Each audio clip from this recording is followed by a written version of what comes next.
ओम शांति। आज मीठे मीठे से बाबा ब्रह्मानंद द्वारा कहते हैं, मीठे मीठे बच्चे, आज बाबा हमें होली हंस की परिभाषा बताते हैं। होली हंस अर्थात स्वच्छता और विशेषता वाली आत्मा। स्वच्छता का मतलब होता है, बाबा कहते हैं, स्वच्छता अर्थात मन वचन कर्म संबंध में पवित्रता। पवित्रता की निशानी सदा ही सफेद रंग दिखाते हैं ना। आप होली हंस भी सफेद वस्त्रधारी, साफ दिल अर्थात स्वच्छता स्वरूप। सफेद का मतलब होता है स्वच्छता, मन वचन कर्म संबंध में। तन मन और दिल से सदा बेदाग अर्थात स्वच्छ आत्मा। अगर कोई तन से अर्थात बाहर से कितना भी स्वच्छ हो, साफ हो, लेकिन मन से साफ ना हो, तो स्वच्छ ना हो, तो फिर हम कहेंगे ना, पहले मन को साफ रखो, पहले अपने विचारों को साफ रखो। साफ मन और साफ दिल पर परमात्मा राजी रहता है, साहेब राजी रहता है, बाप राजी रहता है ना अपने बच्चों को, जिनका साफ मन होता है, साफ मन व साफ दिल। साथ साथ साफ दिल वाले की सर्व मुरादें अर्थात कामनाएं भी पूरी हो जाती है। तो बाबा कहते हैं, हंस की विशेषता स्वच्छता अर्थात साफ। इसीलिए ही बाबा हमें हंस बनाना चाहते हैं, अर्थात स्वच्छ बनाना चाहते हैं। स्वच्छता किसमें बनाना चाहते हैं? हमारे तन की भी स्वच्छता हो, मन भी स्वच्छ हो, दिल भी स्वच्छ हो, संबंध भी स्वच्छ हो। तो बाबा कहते हैं, जैसे देवताओं की महिमा गाते हैं ना, संपूर्ण निर्विकार, सिर्फ निर्विकारी नहीं कहते, संपूर्ण निर्विकारी, 16 कला संपन्न कहते हैं। तो बाबा कहते हैं, तो अब तुम बच्चों को भी ऐसे ही बनना है। आज बाबा हमें चेक करने को बोल रहे हैं कि हमारा तन मन दिल संबंध में हम स्वच्छ हैं। अब कैसे चेक करना है वो बताते हैं। बाबा पहले तन की स्वच्छता बता रहे हैं। हम अपने तन को कैसे स्वच्छ रखें? बाबा कहते सदा ये सोचो कि तन मुझ आत्मा का मंदिर है। इस स्मृति से सदा अपने तन को स्वच्छ रखो। तो पहले क्या याद आएगी? आत्मा, फिर ये मंदिर याद आएगा ना। तो बाबा कहते हैं, जितनी मूर्ति श्रेष्ठ होती है ना, उतना ही मंदिर भी श्रेष्ठ होता है। तो हम कौन सी मूर्ति है? ये मेरी आत्मा मूर्ति है। तो आप आत्मा श्रेष्ठ मूर्तियां हो ना। देखो, हम आत्मा ने परमात्मा को पहचाना, बाबा से हम रोज मिलते हैं हर घड़ी। तो मैं आत्मा मूर्ति कितनी श्रेष्ठ हो गई ना। कोई कोई मंदिर अच्छे वाइब्रेशन वाला होता है, कोई नहीं होता है। क्यों? क्योंकि अगर जिनको भी हम याद कर रहे हैं, जिस भी देवी की आत्मा या देव की, अगर उनकी आत्मा परमात्मा को याद करती होगी और सच्चे मन से, और तो फिर वहां पे उनके वाइब्रेशंस आते हैं। हालांकि उस मूर्ति में तो शक्ति नहीं है, लेकिन हम जिस नाम से उनको याद करते, तो बाबा भावनावश हमें उस मूर्ति के जरिए ही हमारी मनोकामना पूरी करते शिव बाबा ही। तो बाबा कहते हैं, देखो तुम आत्माएं सदा ही बाबा को याद करती रहती हो, तो तुम आत्माएं मूर्तियां कितनी शक्तिशाली हो। कोई भी अगर हमारे सामने आए, कोई मनोकामना लेकर, इच्छा लेकर, और हम बाबा की याद में हो, तो उस आत्मा को भी शक्ति मिल सकती है। तो सदा ये याद रखो कि मैं श्रेष्ठ आत्मा मूर्ति इस शरीर रूपी मंदिर में बैठी। आप सभी हीरे की मूर्तियां हो ना, तो कितनी ऊंची हो गई। इतना अपना सम्मान जान इस शरीर शरीर रूपी मंदिर को स्वच्छ रखो। इसी रीति से नहीं रखो कि ये मेरा शरीर है, इसको अच्छे कपड़े पहनाओ। अब स्मृति क्या चेंज करनी है, इस शरीर रूपी मंदिर में मैं आत्मा बैठी हूँ ना, मैं आत्मा मूर्ति हूँ, तो मुझे अपने शरीर रूपी मंदिर को भी साफ करना है। और मूर्ति को कैसे साफ करना है, कैसे श्रृंगारना है, साफ करना है बाबा की याद। बाबा की याद से साफ कर दो और बाबा की ज्ञान की बातों का मनन करके और सर्व शक्तियों और गुणों को धारण कर इसको श्रृंगार दो। तो इस विधि से तन की पवित्रता सदा ही रूहानी खुशबू का अनुभव कराएगी। इससे हमारे तन से भी अच्छे वाइब्रेशंस आएंगे लोगों को। ऐसी स्वच्छता पवित्रता का आंतक धारण करिए और इससे हमारा देह भान भी खत्म हो जाएगा, क्योंकि हम इस घड़ी घड़ी शरीर को मंदिर समझेंगे ना आत्मा से। देखो मंदिर में देवी देवताओं को लहसुन प्याज का भोग नहीं लगाते हैं और कोई भी तांत्रिक या ऐसी कोई भोजन की चीजों का भोजन नहीं लगाते, भोग नहीं लगाते। तो जब हम सदा ही ऐसे सोचेंगे ना, मैं आत्मा मूर्ति हूँ इस मंदिर में, तो हमारा जो खान पान होगा ना वो भी ऑटोमेटिकली स्वच्छ होता जाएगा, अच्छा होता जाएगा। हम कोई भी तेज मसाले वाली चीजें भी हमें फिर वो अच्छी नहीं लगेगी अगर हम इस चीज का अभ्यास करेंगे।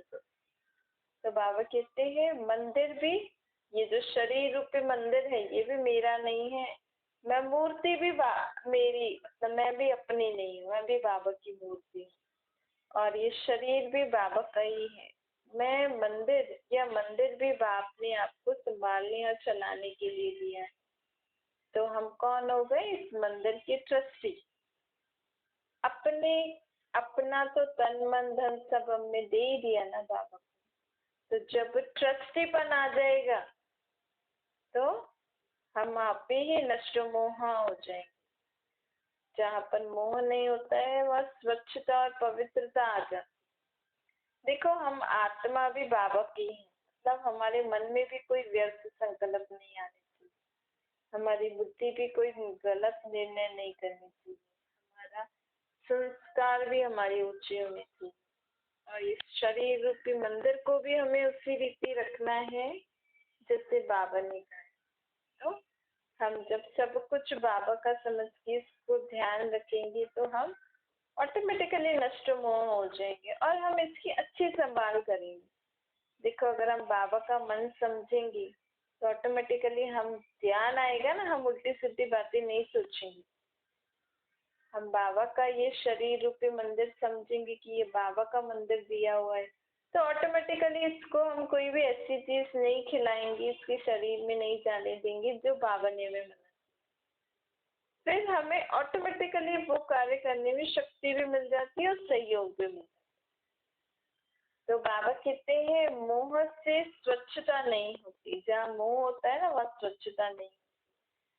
तो अब अगर मोह निकालोगे तो ऑटोमेटिकली स्वच्छता और पवित्रता आ जाएगी। मोह कैसे निकालना है, ट्रस्टी बन के संभालना, जैसे आया वैसे चलाना नहीं है।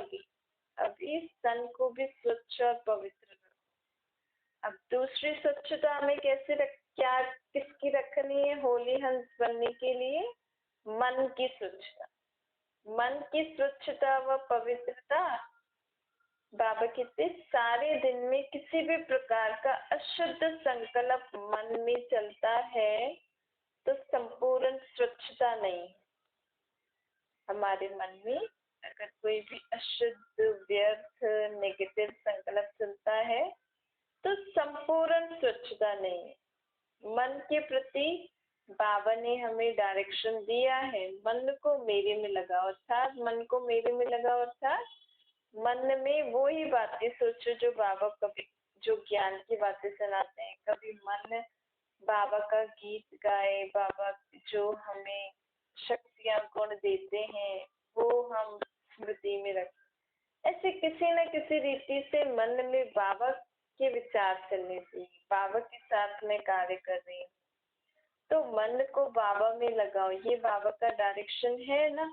या तो विश्व की सेवा में लगाओ, या तो और आत्माओं की सेवा में लगाओ, उनको भी कुछ न कुछ अच्छी बातें सुनाओ। मन मना भव, इस मंत्र की सदा स्मृति रहे। मन मना भव अर्थात अपने मन को बाबा में लगाओ या फिर विश्व की सेवा में लगाओ। जिससे बाबा लगाते हैं, इसको कहते हैं मन की स्वच्छता और पवित्रता। और किसी तरफ भी मन भटकता है तो भटकना अर्थात अस्वच्छता होगी। तो अब ये भी हमें चेक करना है सारा दिन कि कितना % मेरा मन अशुद्ध संकल्पों में रहा, कितना मैंने अपने तन को स्वच्छ रखा। तीसरी बात है दिल की स्वच्छता। इसको भी जानते हो ना, दिल की स्वच्छता अर्थात सच्चाई ही सफाई। तो बाबा कहते हैं अपनी उन्नति अर्थ हम जो भी पुरुषार्थ करते हैं, जैसा भी पुरुषार्थ करते हैं, वो हमें बाबा को सच्चे चार्ट देना है कि बाबा आपने मुझे ये कहा, मैं इतना ही कर सकती हूँ, और जो भी आप कर सकते हो उसमें कितना % आप कर सकते हो, सच्ची दिल से बता दो। तो फिर ये हो गई सच्ची दिल अर्थात दिल की स्वच्छता।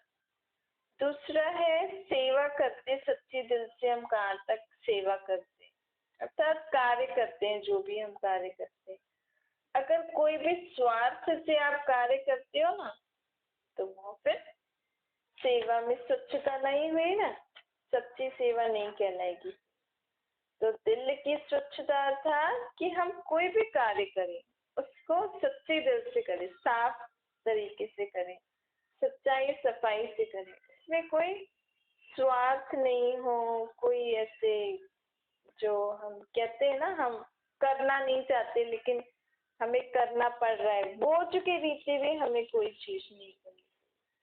जैसे ड्यूटी, कोई लोग कहते ना अरे ये तो ड्यूटी है करनी पड़ेगी, ऐसा भी नहीं।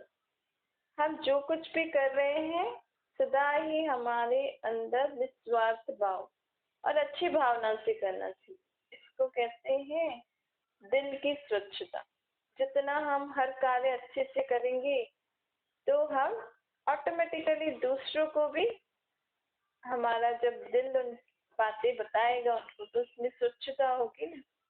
तो बाबा कहते हैं सच्चाई से बाबा के आगे जो कुछ भी आप कार्य करते हो वो बताओ, और जो भी आप सारा दिन करते हो वो सच्चाई से और सफाई से करो। इसको कहते हैं दिल की स्वच्छता। तो अब इसको भी चेक करना है कि कितना हम दिल से कार्य करते हैं और कितना हम ड्यूटी समझ के कार्य करते हैं। फिर चौथी है बात होली हंस बनने की। बाबा कहते हैं आपके संबंध में स्वच्छता होनी। अब संबंध में स्वच्छता है या नहीं वो कैसे पता लगे? संतुष्टता से। संतुष्टता रूपी स्वच्छता कितनी % है? देखो सारे दिन में हम भिन्न अलग अलग आत्माओं से मिलते हैं ना। एक तो है लौकिक परिवार से मिलते हैं, दूसरा कभी अब अगर हमारे आसपास बाबा के बच्चे ज्यादा हो गए हैं, ज्ञान में चलने वाले, बाबा को पहचानने वाले, तो वो ब्राह्मण परिवार हो गया। तो ब्राह्मण परिवार में हम संबंध में आते हैं, एक लौकिक परिवार के संबंध में आते हैं, दूसरा ब्राह्मण परिवार के संबंध में आते हैं, तीसरा है कि और जो भी अनजान नए लोगों से जो हम मिलते हैं। तो अब जब हम नए लोगों से भी मिल रहे हैं ना, तो आप इस रीति नहीं बोलो कि अब ये फलाने के संबंधी ऐसे वैसे, या किसी से कोई भी आप कार्य अर्थ मिल रहे हो तो इसी उद्देश्य से मिलो कि अब मैं बाबा का बच्चा हूँ तो मैं इनसे मिल रहा हूँ ना, तो जरूर इनको भी बाबा को कुछ देना होगा। तो बाबा की याद में उस आत्मा के लिए भी अच्छे संकल्प आप कर सकते हो कि बाबा इस आत्मा को भी बाबा का परिचय मिले। अंदर ही आप संकल्प तो कर सकते हो ना, अगर कुछ बोल नहीं सकते। तो बाबा कहते 3 प्रकार के लोगों से आप संबंध में आते हैं। तो तीनों ही संबंध में सारे दिन में स्वयं की संतुष्टता और संबंध में आने वाले जो दूसरे आत्माएं हैं ना, उनको भी संतुष्ट करो आप। खुद को भी संतुष्ट था और वो भी संतुष्ट रहे। तो इसका मतलब हमारे संबंध में स्वच्छता है। अगर मैं संतुष्ट हूँ और वो भी संतुष्ट है, उसकी निशानी क्या होगी? एक तो मैं मन से हल्की रहूंगी, खुश रहूंगी, और भी मुझसे खुश रहेंगे। ये होता है सबसे संतुष्टता, अर्थात संबंध में स्वच्छता। तो असंतुष्टता की निशानी है स्वयं भी मन से भारी होंगे, और घड़ी घड़ी ये संकल्प में आता जाएगा कि न चाहते हुए भी ये संकल्प आता रहेगा कि ऐसे ही नहीं बोलते हैं, ऐसे नहीं करते तो अच्छा होता।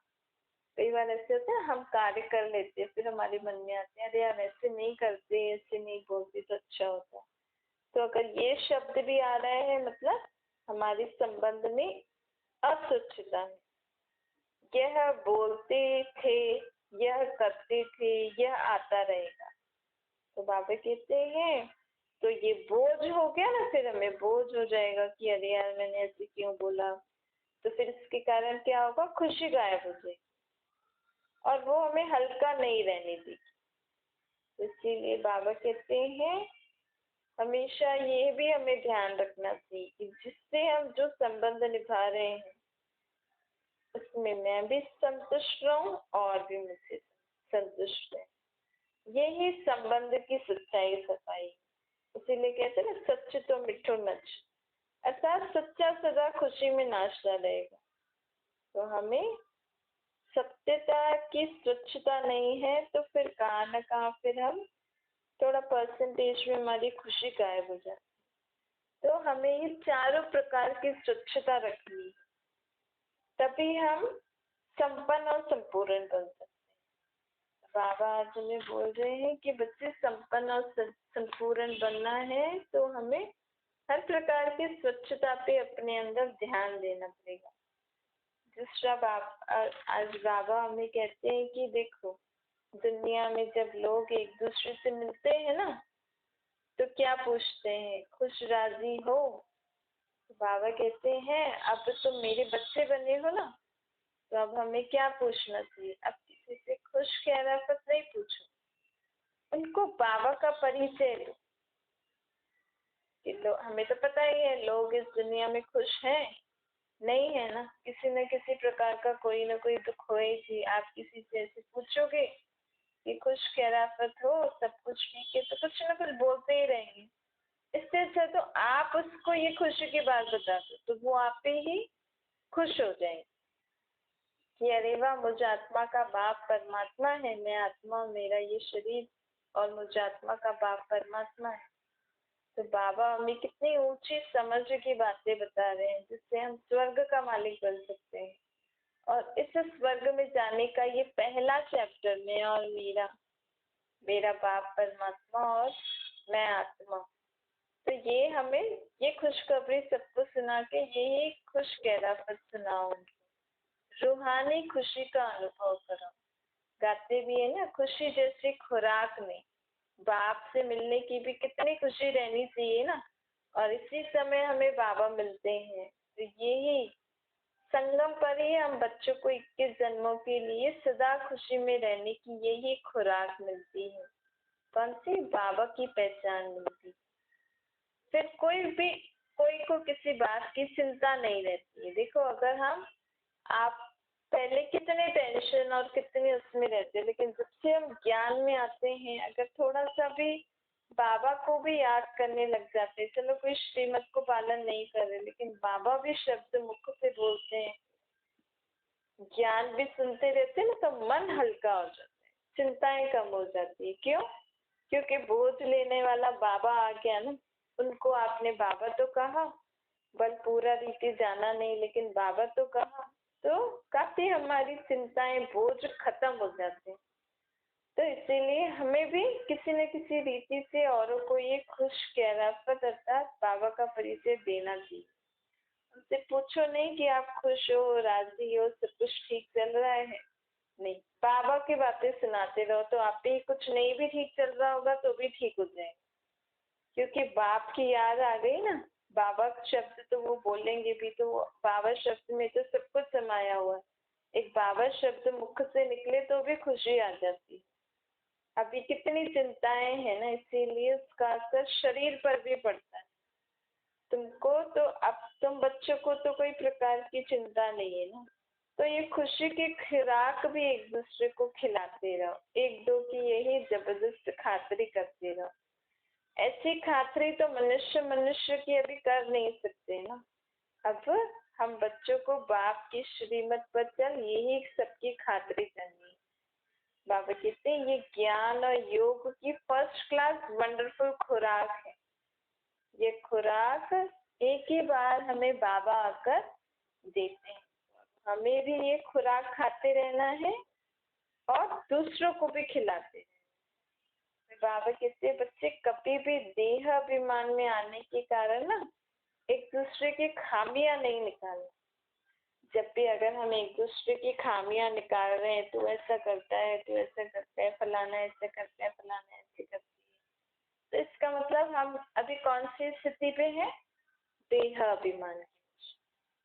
देह अभिमान के वश होकर ही हम ऐसे शब्द बोल सकते हैं।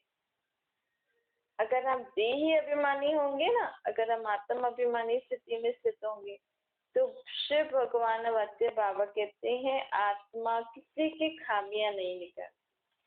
तो मैं इस समय देह अभिमानी हूँ, आत्म अभिमानी हूँ, इसके लिए बाबा ने हमें चेक करने के लिए पॉइंट दिया है कि अगर आप किसी को ऐसे ऐसे बोल रहे हो, मतलब हम देह अभिमान में। और अगर हम ऐसे खामियां देखते हुए भी नहीं देख रहे हैं, उनके प्रति और ही रहम भाव शुभ भाव रख रहे हैं, तो हम आत्म अभिमानी स्थिति में। आपस में बहुत प्यार रहना चाहिए। अभी वो हमें अवस्था अपनी बनानी है।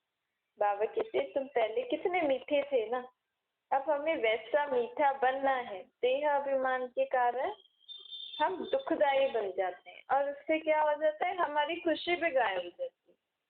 सबसे ये भी बहुत अच्छा तरीका है कि आप देह अभिमानी स्थिति पे हो या देही अभिमानी, देही अभिमानी वाली आत्मा हमेशा खुश और हल्की रहेगी, और देह अभिमान वाली आत्मा कहीं ना कहीं उसकी खुशी किसी न किसी रीति गायब होती जाएगी। या अगर वो बाहर से खुश भी होंगे ना, लेकिन अंदर में कुछ न कुछ ऐसी बातें, चिंता या ऐसी कोई व्यर्थ बातें चलती रहती है, जो कहते हैं ना दिखावट वाली खुश।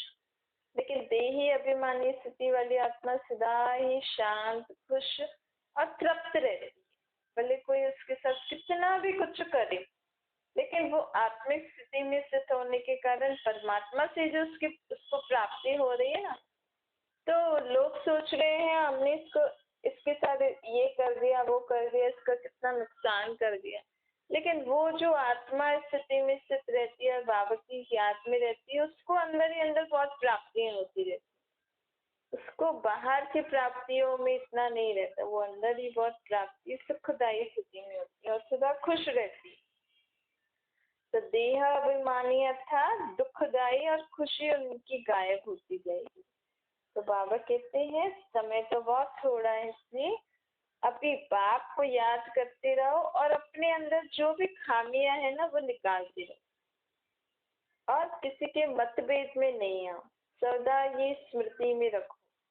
घड़ी घड़ी जब हम ये स्मृति में रखेंगे हम आत्माएं भाई भाई, तो ऑटोमेटिकली हम एक दूसरे के गुण ही देखते रहें।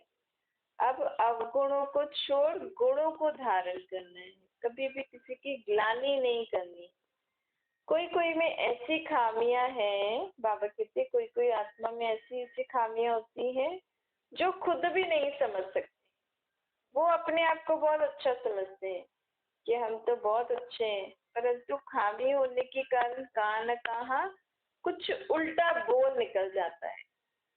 समझो मैं समझू मैं बहुत अच्छी हूँ, मैं तो एकदम परफेक्ट हूँ, लेकिन बाबा कहते हैं कि अगर मुझ में कोई खामी होगी तो कहीं ना कहीं मेरे मुख से उल्टा बोल जरूर निकलेगा, क्योंकि खामियां हमें नहीं दिख रही है, हम अपने आप को अच्छा समझ रहे हैं। लेकिन जब हम संबंध में आते हैं तब हमें पता लगता है ना कि मैं कितनी अच्छी हूँ। तब हमारे व्यवहार से कितना मैं औरों को संतुष्ट कर रही हूँ, खुश कर रही हूँ, सहयोग दे रही हूँ, प्रेम भाव से चल रही हूँ, खुश खुद भी खुश रह रही हूँ, औरों को भी खुश कर रही हूँ, तो हमें पता लगता है कि हम किस स्टेज पे। लेकिन यहाँ ऐसे नहीं कि बाबा की श्रीमत, जो बाबा बोले कि ये करो, इस रीति अपने को चलाओ, और हम किसी और को खुश करने के लिए बाबा की श्रीमत को फॉलो नहीं करेंगे। श्रीमत पे चल के हमें ऐसा बनना है। तो बाबा कहते सत्व प्रधान अवस्था हमें धारण करनी है। तो अपने आप को देखो, हम अभी कितने मीठे बने हैं, हमारा बाप से कितना लव है। क्योंकि ऐसे मीठे बच्चे जो होते हैं ना, उनको बाप से बहुत लव होता है, घड़ी घड़ी उनको बाबा याद आते हैं, और फिर बाबा भी उनको याद करते हैं, क्योंकि प्यार से प्यार खींचता है ना। तो हमें बाबा इस रीति अब कह रहे हैं कि तुम्हारे अंदर बहुत बहुत रूहानी प्यार होनी चाहिए। अर्थात आत्मिक स्थिति में स्थित रहकर एक दूसरे को रूहानी अर्थात आत्मिक प्यार। अभी तक तो देह अभिमान में वश होकर हम एक दूसरे को जिस्मानी प्यार देते थे ना, लेकिन अभी हमें रूहानी प्यार देना है। रूह दूसरी आत्मा को रूहानी दृष्टि से देखेगी तो वो रूहानी प्यार अनुभव होगा। हम आत्माओं का बाप एक है, हम शुद्ध आत्माएं, हम आत्माएं भाई भाई। इस रीति रूहानी प्यार रहना चाहिए। जैसे बाबा मीठा है वैसे हमें भी मीठा बनना है।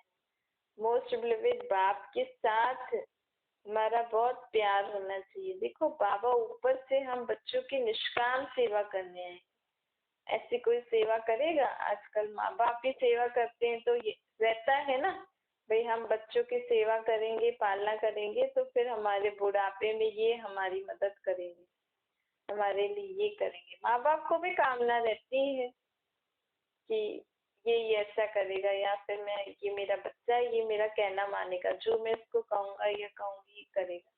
लेकिन बाबा को तो ये भी हमारे से कोई आशा नहीं, कोई कामना नहीं, क्योंकि शिव बाबा तो है ही निराकार ना, वो थोड़ी कभी शरीर लेंगे जो हमें उनकी सेवा करनी। तो बाबा कहते हैं मैं ऊपर से नीचे तुम बच्चों की निष्काम सेवा करनी है। तुम जैसे मैं निरंकारी बन तुम्हारी सेवा कर रहा हूँ, ऐसे अब तुम्हें भी निरंकारी बन के औरों की भी सेवा करनी, औरों की भी मदद करो। कौन सी सेवा करनी है? और कुछ भी नहीं, कम से कम आत्मिक स्थिति में स्थित रहकर बाबा की याद में रहकर जितना हम कार्य कर देंगे, दिन भर अपना दिन भर बिताएंगे, तो ऑटोमेटिकली औरों की मदद हो ही जाएगी।